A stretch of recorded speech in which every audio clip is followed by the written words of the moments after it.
bem-vindos ao último capítulo da nossa breve jornada pela história da música.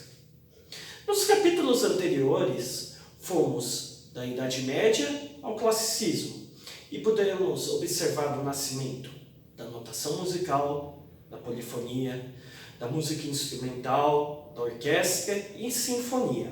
Também vimos o nascimento das primeiras formas musicais, as quais Beethoven revolucionará, iniciando o romantismo.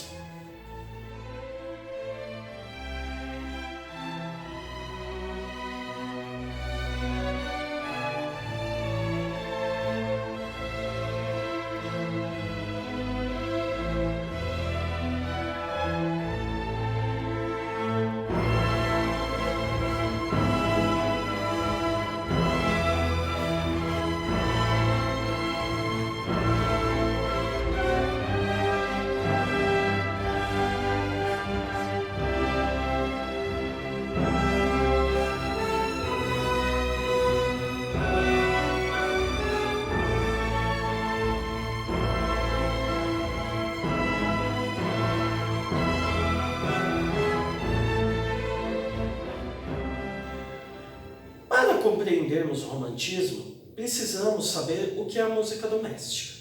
Antes das gravações, as únicas formas de se escutar música são ir a um teatro ou ter alguém que toque para você.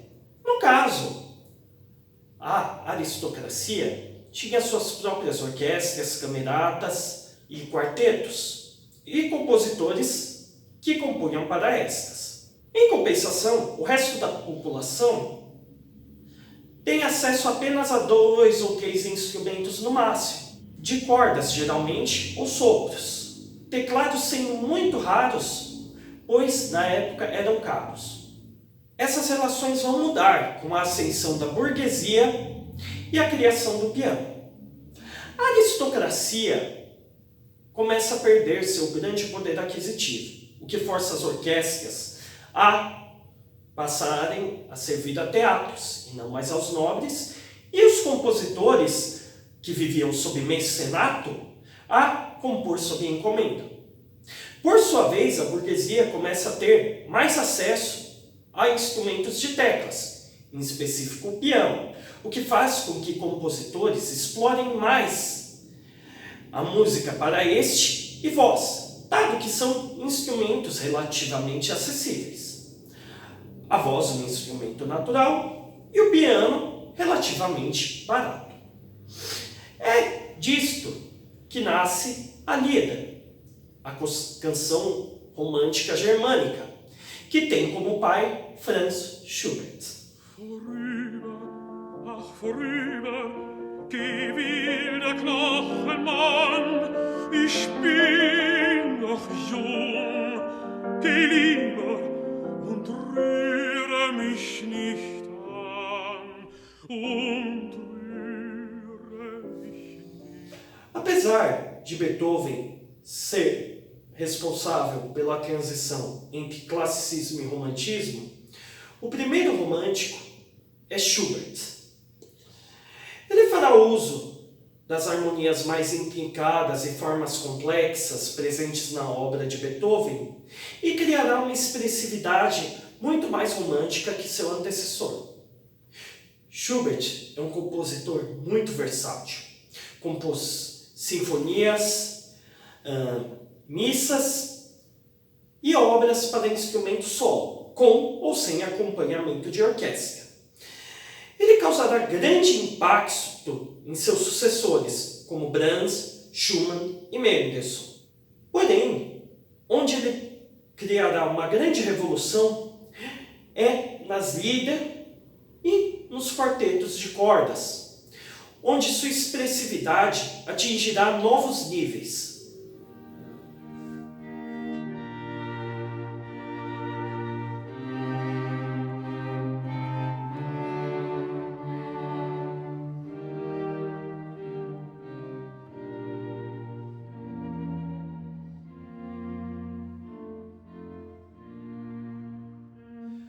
Outro compositor que será famoso por suas líder como Schubert é um compositor de nome parecido, Schumann. Robert Schumann será responsável por não só continuar o legado de seu antecessor, como expandi-lo. Suas Lieder não são só um exemplo de técnica vocal do romantismo, mas também da harmonia do período.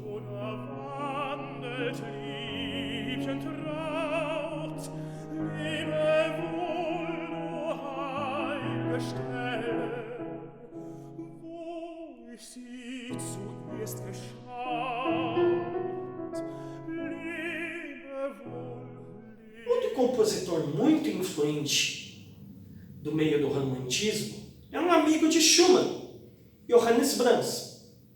Enquanto Schubert e Schumann eram por suas músicas vocais, Brahms será por sua música instrumental. Suas sinfonias misturam a expressividade romântica com as formas rígidas do classicismo, dando origem a algo único no período. Além disso, seu contraponto, extremamente rebuscado, é digno dos grandes mestres.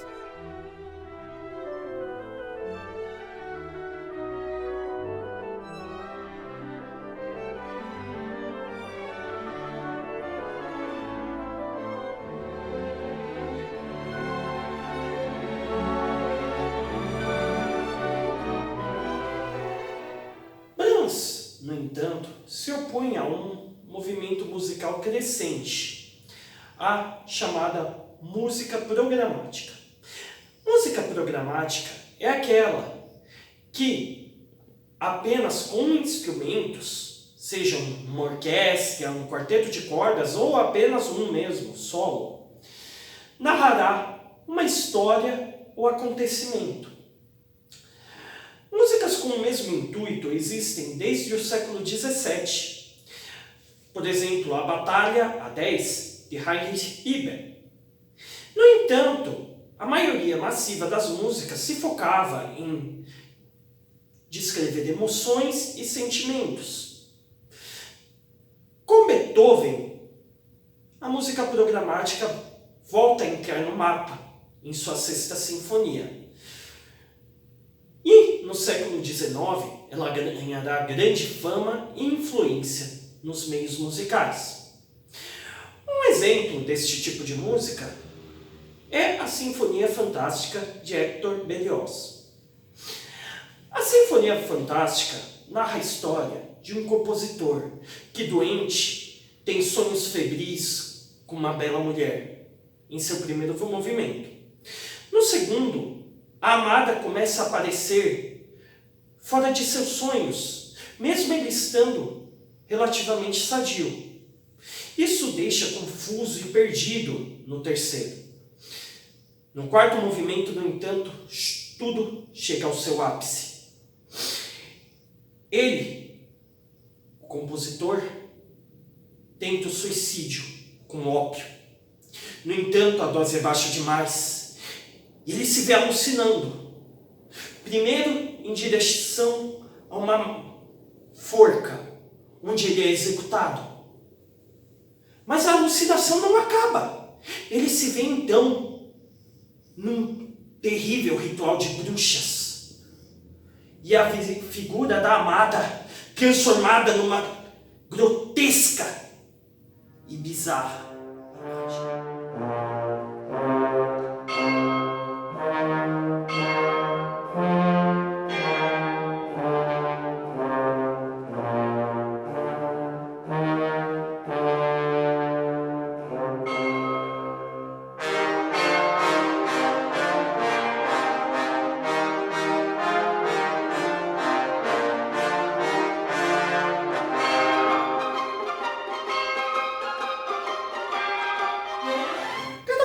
E personagem dentro de uma música programática é representado por frases ou motivos musicais.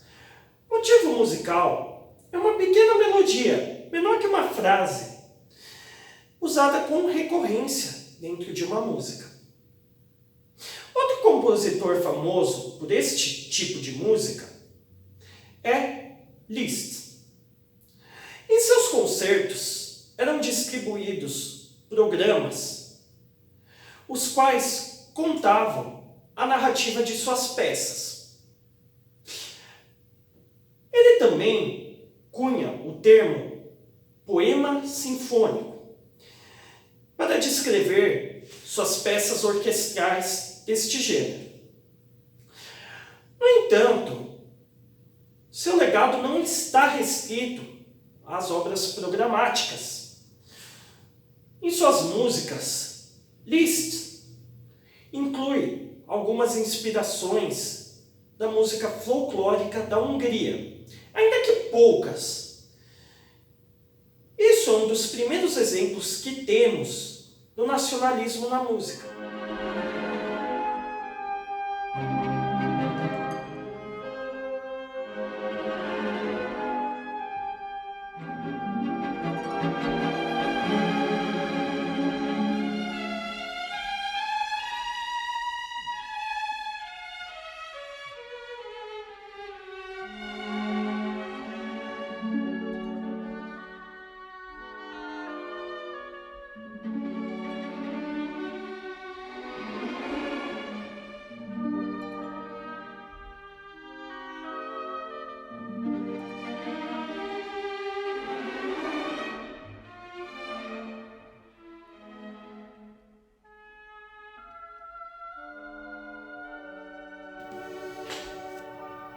Friedrich František Chopin, como conhecemos Chopin, também terá inspirações nacionais em suas músicas. Polonês nasceu quando seu país se via dividido entre o Império Prussiano, Russo e Austro-Húngaro. Mesmo não tendo as características dos nacionalistas posteriores, onde procuravam a criação ou a ressurreição de uma identidade nacional, ele irá se aproximar da música de seu país.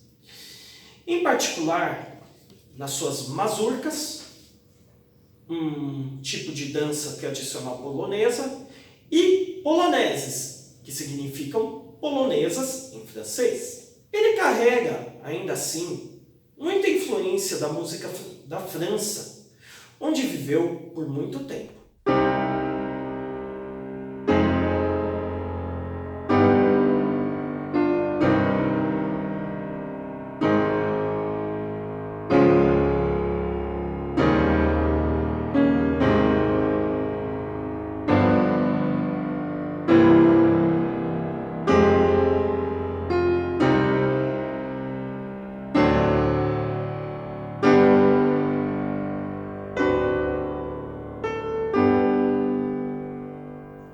Giuseppe Verdi, que vem de um país cuja tradição musical esteve sempre presente na música erudita, também procurará temas de inspiração nacional para suas composições, usando suas óperas como uma metáfora para a Itália na época da unificação. Sua influência, no entanto, não se restringe somente à Itália.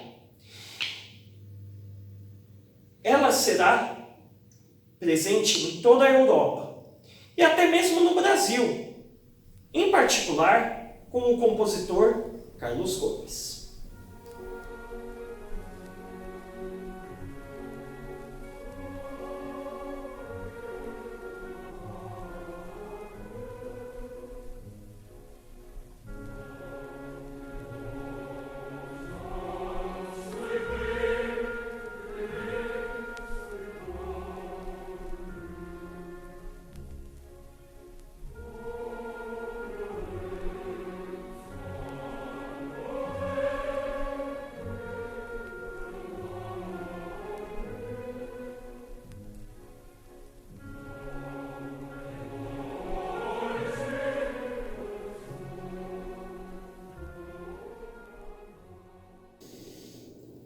Carlos Gomes é um dos dos nomes mais famosos da música erudita brasileira. Mestiço, o campinense cultivava grande admiração por Giuseppe Verdi, uma das maiores influências de seu estilo.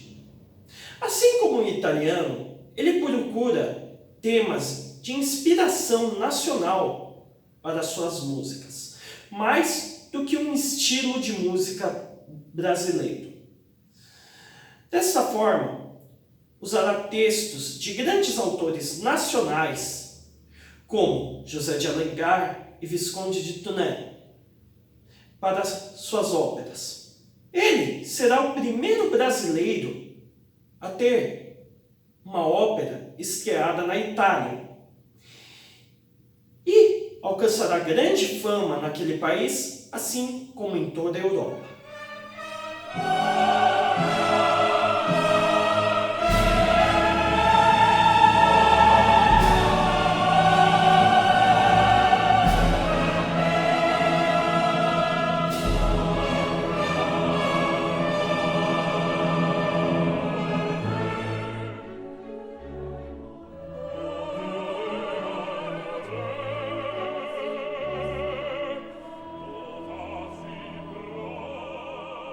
Wagner, assim como Verdi, vem de um país cuja tradição musical está muito ligada à música erudita. Desta forma, ele procura temas na mitologia germânica para suas óperas. Ele é uma das principais figuras que fazem uso do leitmotiv, recurso em que um pequeno motivo musical é usado em óperas ou trilhas sonoras para representar personagens ou ideias recorrentes. Além disso, suas experimentações harmônicas serão fundamentais para a evolução da música no período.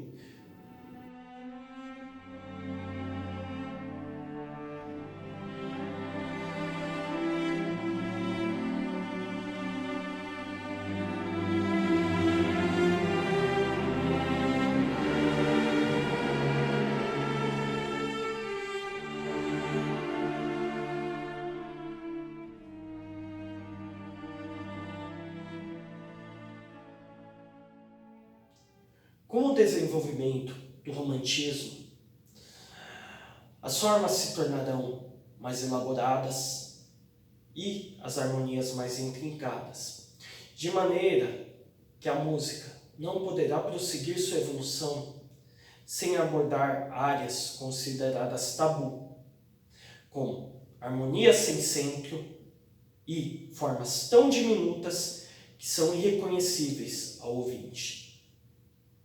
É exatamente isto que os compositores do século XX farão. Utilizando de ritmos extremamente mais complexos e escalas modais que haviam caído em desuso com o decorrer da história da música. A soma de tudo isso resulta em um novo período, o modernismo.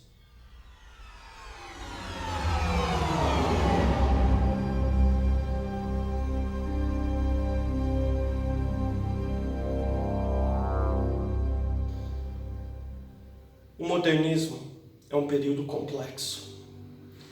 Saibam que ao começo do século XX, a Europa se encontra num estado de relativa paz e prosperidade.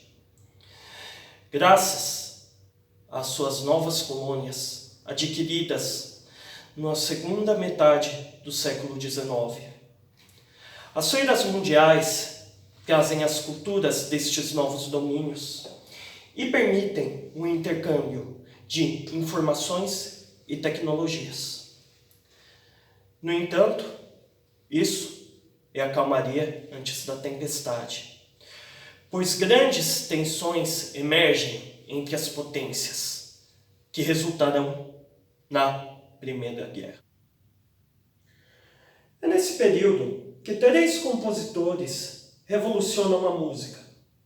Debussy, Stravinsky e Schoenberg. Debussy trará de volta à tona as escalas modais, mas não no mesmo contexto do medieval, mas bebendo na fonte dos nacionalismos, em particular do russo. Outra influência importante é quando, numa visita a uma das feiras mundiais, ele toma contato com o gamelão. Gamelão é um tipo de grupo de percussão tradicional de Java e Bali. Dessa forma, misturando essas duas influências, ele cria uma harmonia estática, menos preocupada com as tensões e relaxamentos que vinham do tonalismo. Sua música, então, é mais suspensa e leve do que seus contemporâneos. E ele inicia, assim, o movimento na música chamado de impressionismo.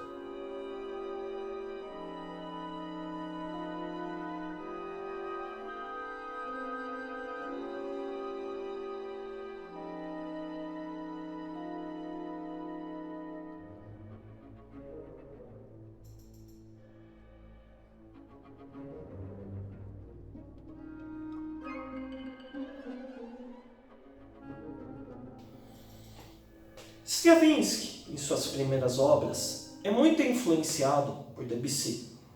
No entanto, ele começará a fazer explorações rítmicas, utilizando constantes mudanças nas fórmulas de compasso.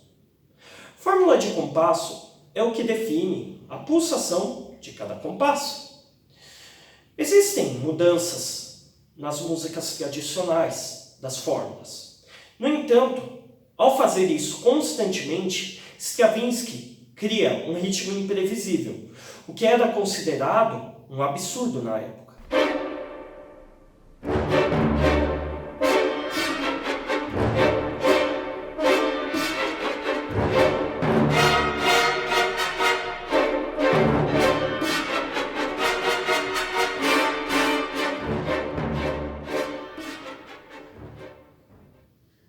Schoenberg, por sua vez, tenta manter a tradição musical alemã. No começo de sua carreira, ele trabalhará com as chamadas harmonias expandidas, uma harmonia na qual existe um centro tonal. Porém, as derivações serão tão grandes que este se perderá ao ouvinte. No entanto, ele fará grandes experiências no estudo da forma, onde ele desenvolve o chamado dodecafonismo. Dodeca, 12, fonos, sons. O dodecafonismo é uma técnica composicional na qual o compositor escreve uma melodia, usando, sem repetir nenhuma, as 12 notas da escala cromática, que inclui os 7 sons naturais, mais todos os bemóis ou sustenidos. Após composta a melodia, ele irá variá-la, irá colocar em outras alturas, irá modulá-la, irá colocá-la de trás para frente e invertida. Após isto, ele irá usar a melodia original e suas variações, sejam elas inteiras ou cortadas, para desenvolver sua música. Essa técnica é a precursora do que virá a se chamar serialismo, que leva a série às suas últimas consequências.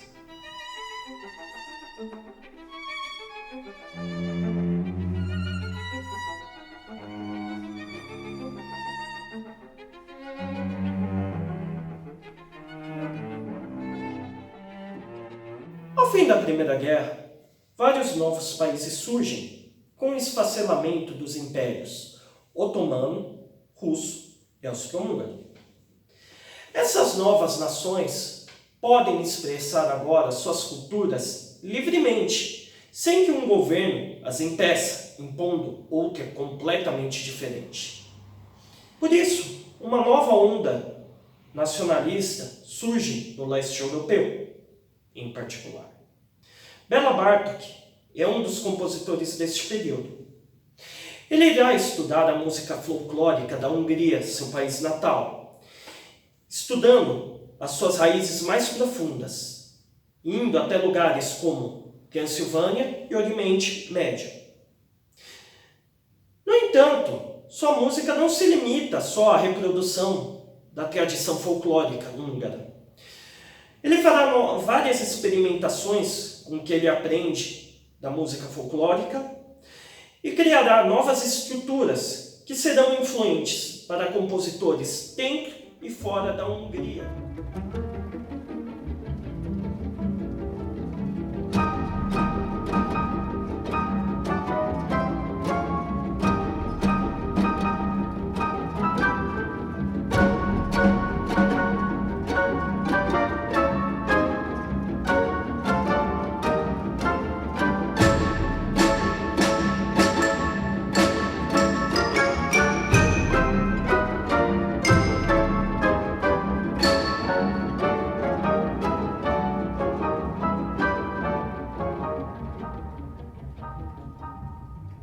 No Brasil, nós também tivemos nossa onda nacionalista, encabeçada por um compositor muito conhecido, Heitor Villa-Lobos. Villa-Lobos vai ser muito influenciado pela música de Debussy e Stravinsky. Só que a essas influências misturará ritmos e harmonias típicos do Brasil, como o samba, o choro e a modinha. Além disso, Villa procura inspirações em um tipo de música que muitos até hoje ignoram, a música indígena. Inspirado pelas gravações de Mário de Andrade de vários povos indígenas, Villa procurará nestas novos ritmos e melodias para suas músicas. Outra influência muito importante de Villa-Lobos é Bach. Em homenagem ao compositor alemão, ele comporá as Bachianas.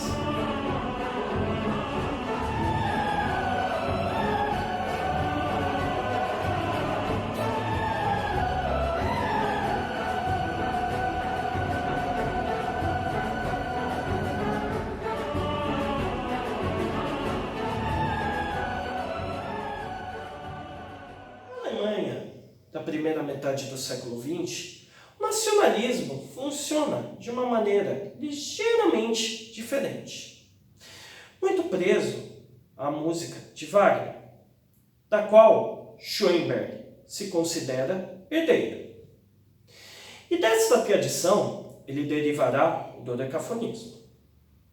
Se Schoenberg criou o dodecafonismo, foram seus pupilos, no entanto, Alban Berg e Anton von Webern, que o tornarão o estilo mais influente deste período.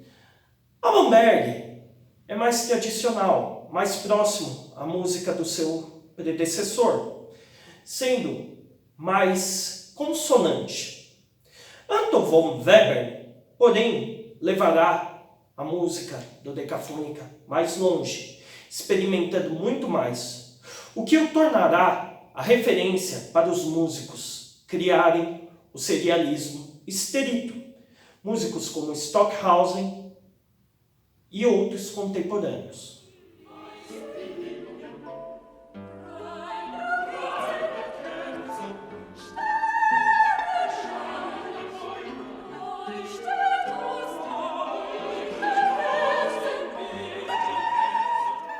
É graças ao trabalho destes três compositores, Schoenberg, Webern e Berg, que a música será arremessada do harmônico tonalismo ao difuso atonalismo.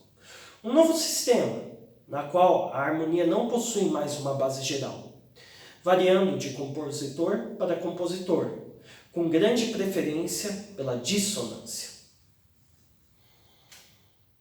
É importante notar que a mudança para este tipo de música não ocorre apenas por estes 3 compositores, mas também por causa de um fenômeno sociocultural deste período.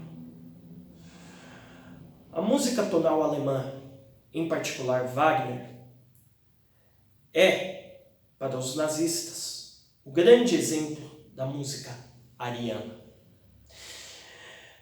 Livre das influências do decadente modernismo e da degeneração judaica, forma como eles se referiam à música moderna, em particular porque Schoenberg era judeu. É natural que os compositores, então, se afastem desta música ligada a algo que lhes causou tanta dor e sofrimento como o nazismo.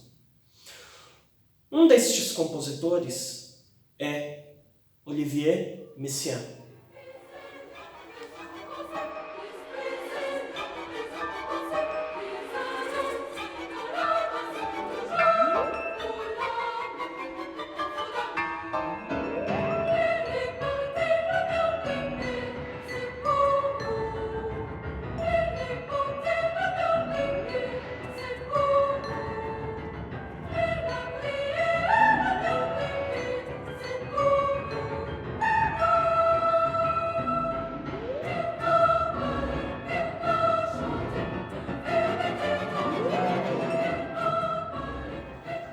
Francês Olivier Messiaen é recrutado pelo exército para combater os nazistas, o que lhe rende a prisão em um campo de prisioneiros alemão.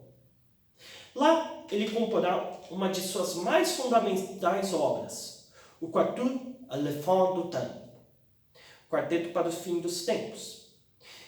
Esse título carrega uma grande ambiguidade, pois invoca imagens apocalípticas e também indica o abandono das rítmicas tradicionais, de maneira ainda mais radical que Stravinsky.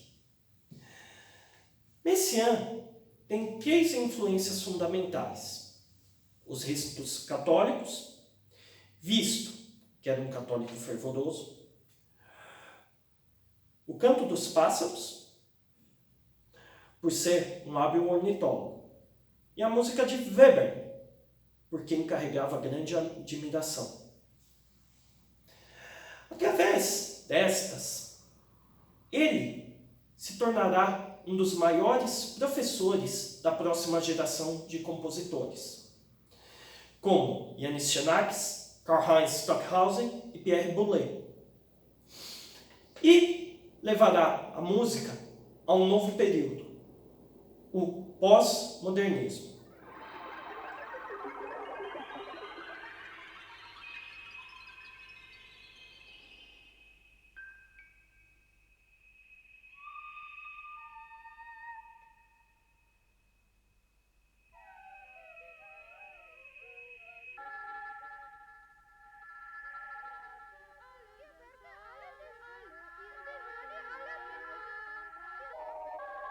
O pós-modernismo é um período ainda mais complexo que o modernismo, porque ele ainda está acontecendo.